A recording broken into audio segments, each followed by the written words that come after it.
Welcome, I'm Michael Tilley with Talk Business and Politics. Welcome back to another edition of Supply Side, where we talk about all things Walmart, retail, vendors. Fortunate to have Rick West here today with Field Agent. They do a lot of nosing around and asking folks fresh questions about what's going on. So private brands is what we're going to talk about primarily today. It's a big push, not just with Walmart, with a lot of retailers. It's a better margin business, or there are a lot of reasons they're into private brands. But let's talk about some of the challenges, though, of rolling out private brands, both for the retailers and for the suppliers.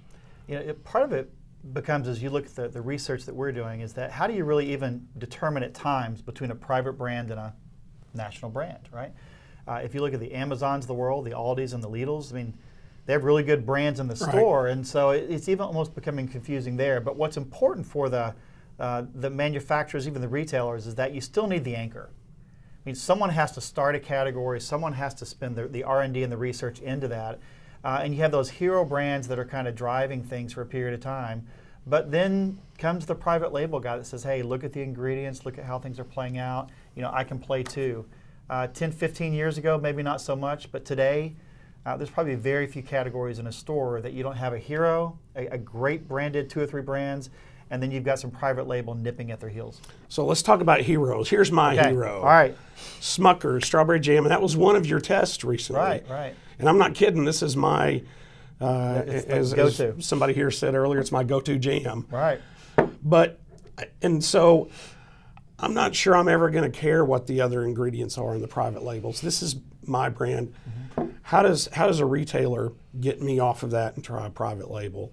And you've done some research toward that. Well, I think what you find is that our research shows that, listen, 50% of the shoppers that we talk to are going to buy more private label or store brands in the future. They just are. I mean, really, 50%? Is that are going to buy more across demographics? Across demographics to buy more, because once you try it and you realize it's as good, that's the game changer for you. Now, we could argue 5, 10 years ago, if I look at Smucker's coming in here and I've got another competing jam or a jelly, was the quality at the level that it needed to be so that if you did switch to save money, you're willing to go? I think you're going to find that packaging has changed significantly. Therefore, it looks good, and I'm not embarrassed to pull it out of my cupboard like, oh, really, Mom? I mean, or even take it out to your car. Yeah, it's no longer embarrassing. It looks really good. And the taste is comparable, you know, it's in the same realm. And I start looking at the ingredients, they kind of match up, and you're like, gosh. For 20 cents. Am I willing to save 20 cents or 50 cents? And it adds up. And so as you get cost-conscious people looking that aren't willing to walk away from quality, our research says, listen, if the quality is there and the value is there, they're going to switch.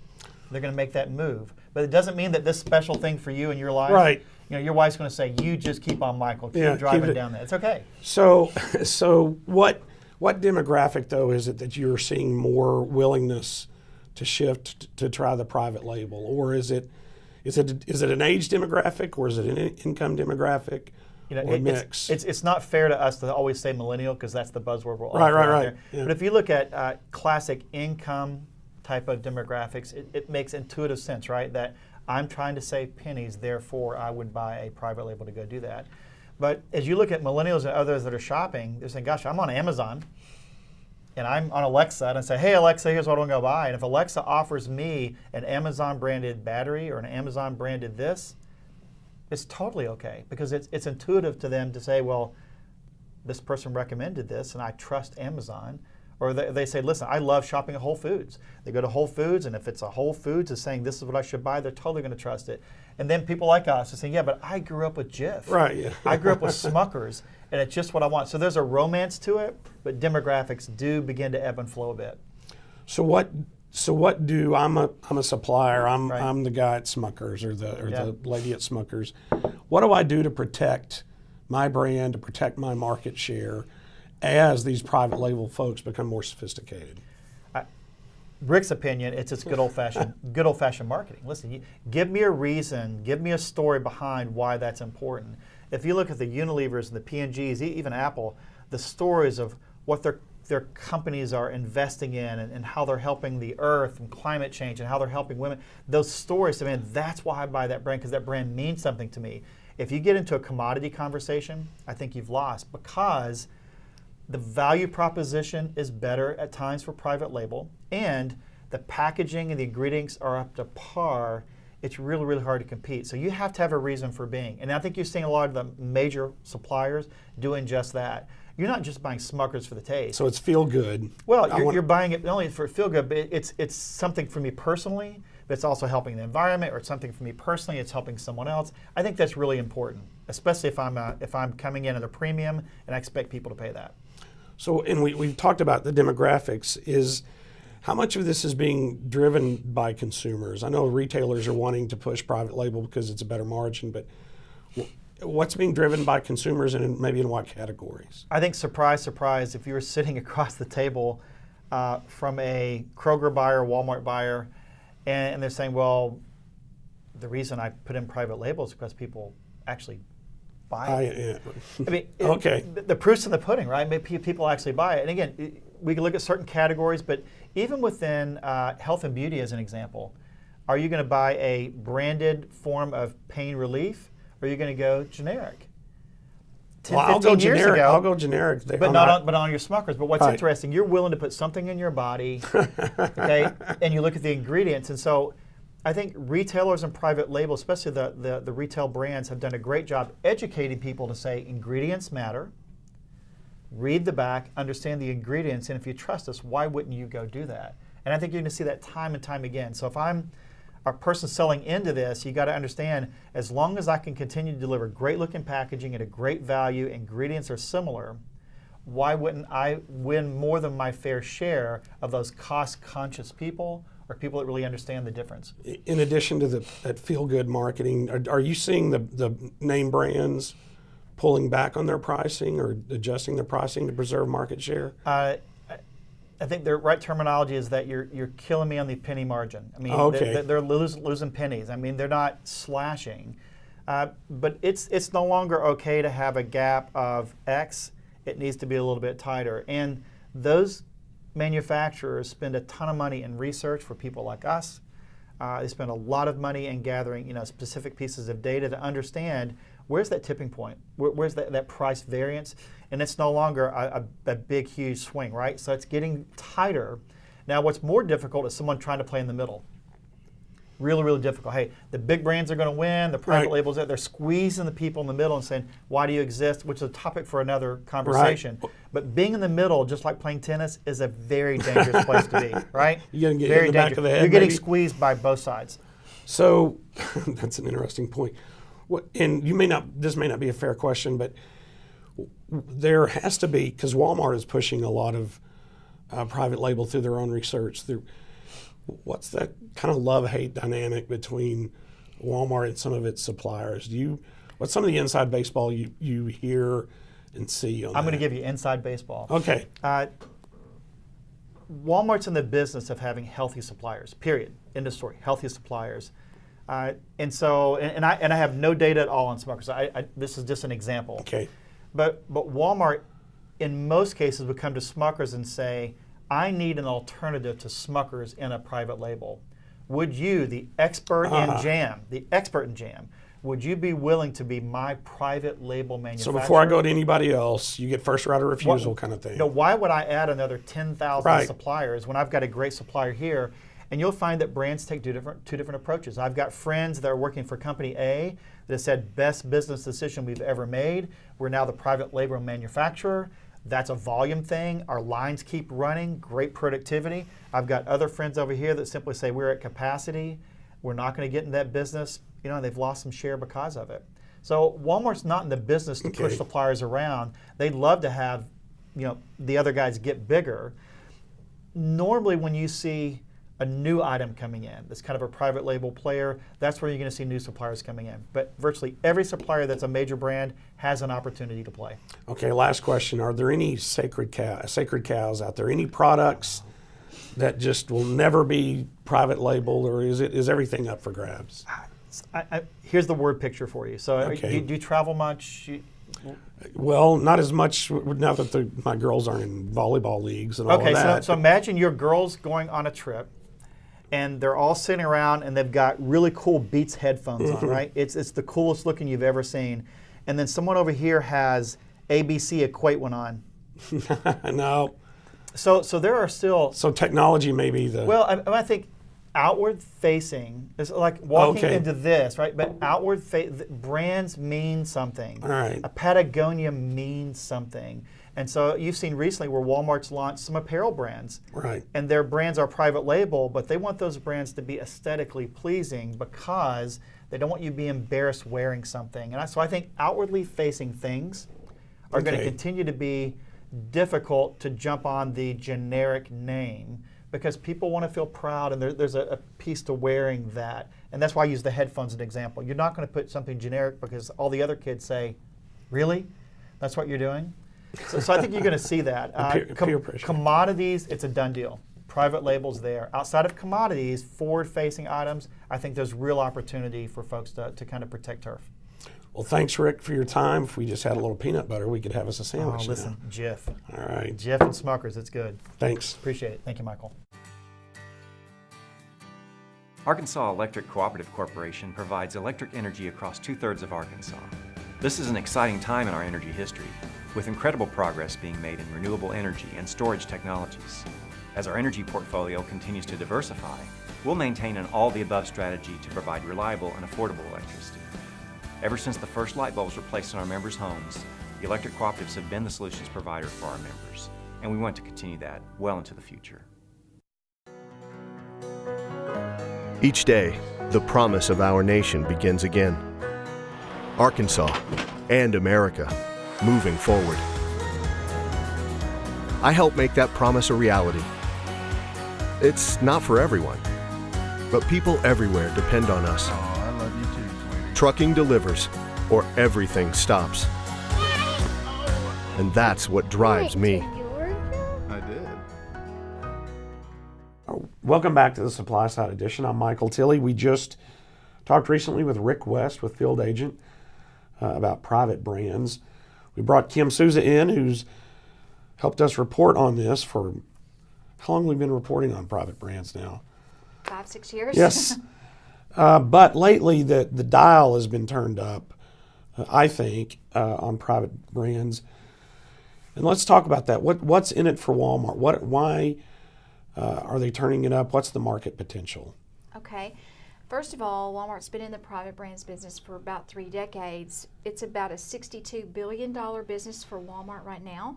They have about 1/3 of the $150 billion private label U.S. market, but they're hoping to grow that. And the reason is 7 out of 10 millennials are not brand loyal. They like private label because it saves them money, and it also is proven to be not a compromise on quality. Yeah. And they're coming of age, and Walmart sees that. They say, we've got to get this demographic in our stores and buying our products. Walmart's not the only one. Amazon is doing it. Kroger is doing it. Everybody's doubling down, and part of the reason is that particular segment of the market is right now it's $1 in $5 spent. It's going to be $1 in $3 to $4 spent in the next 5 to 6 years. Oh, really? Yeah. So, well, on the point about millennials, I mean, they are willing to try new things, but they are very much focused on quality. Yes. And when we talked to Rick, he talked about forward-facing products, that sometimes millennials, if they won't get a private label brand for a shirt or something, but if it's hidden or it's something in their kitchen, they're more likely to do that. So we talked about that difference.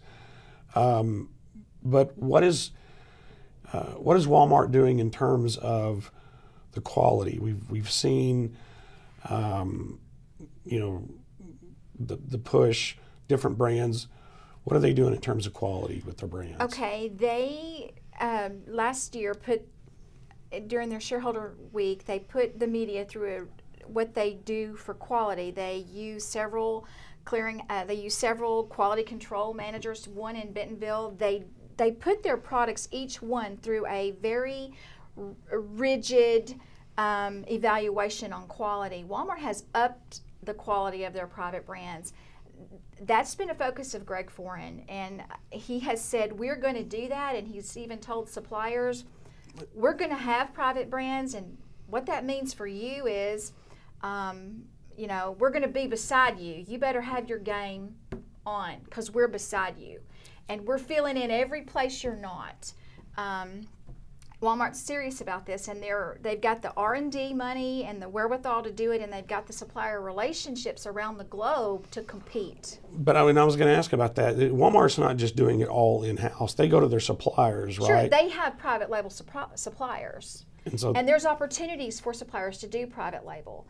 Some of the areas where Walmart really hopes to pick up share is in apparel and home. They just launched 4 private label brands, or relaunched some of those. But the reason they're doing that is because, in private label they control more of the margin, and they also control the quality. And apparel is a higher margin business than CPG, right. Peanut butter. So Walmart's looking to grow margin. And apparel is one area where they can do it. They really have upped their game there. Amazon got into private label apparel the last couple of years, and Walmart said, whoa, we're no longer just going to be T-shirts and underwear. We got to do something in apparel. And so they've reset their store apparels segments. And now if you go into the Walmarts here in Northwest Arkansas, the ladies' apparel looks more like a Forever 21 or a Gap or an Old Navy store. They brought in these posh brands that they got help from ModCloth and Bonobos and Moose Jaw, those acquisitions they made. They've really done a good job trying to up their game in apparel. Well, but let's talk about that. Do you think their approach is different this time? Remember Project Impact or whatever it was, where they tried to bring all these upscale brands in these stores? That fell on its face. It did, but there's a reason. Generation X they're not Walmart fans by and large. Okay. They ushered that in before the millennials became of age, and it flopped. So you're saying Walmart was a little ahead of its time, maybe? I think they were. However, today millennials are of age. They're having children, and part of the revamp in apparel was to expand the children's apparel line. If they can get millennials in the stores buying craft beer at a discount and looking at the apparel, they've won. They've won that battle. Well, what you mentioned apparel, home brands, and I know they just reset part of their website They around did for both home and apparel. What other categories do you see Walmart pushing for private label? Beauty is probably going to be the next one. That's a high margin category. Millennials spend a lot on beauty, and Walmart's really not played well there. They have an opportunity to do that. The Sephoras and the Ultas of the world have proven you can sell a slew of beauty online, and Walmart's going to try to do that too. Now, and some of this is not just Walmart, or I'm going to say this and you can correct me or add on to it, but you've got Lidl and Aldi and those other folks coming in, Whole Foods, which Amazon now owns. Some of this is not just about margin or what the consumer wants, it's just remaining competitive. Is that Absolutely. Walmart has always been competitive in grocery. They're the largest grocery in the world. They are trying to up their game against the Whole Foods, which are now having prices depressed because Amazon is working on that. They don't want to lose share to Amazon Whole Foods, so they're working on beefing up their store quality of their products and the service in the stores in grocery. They also don't want to get beat in any category. They've got great potential to do better in apparel. Walmart has been in and out of apparel for years. Right. This is the time for Walmart to play in apparel and win share. Well, I'm still going to be skeptical on the apparel. It seems like it's a cycle with Walmart on apparel. They get in and it's great, and yeah, but they haven't had the expertise of a ModCloth and a Bonobos in the past. They do now. okay, I'll take. Well, with that piece of input, we'll end this. Thanks for your Okay. time. Sure.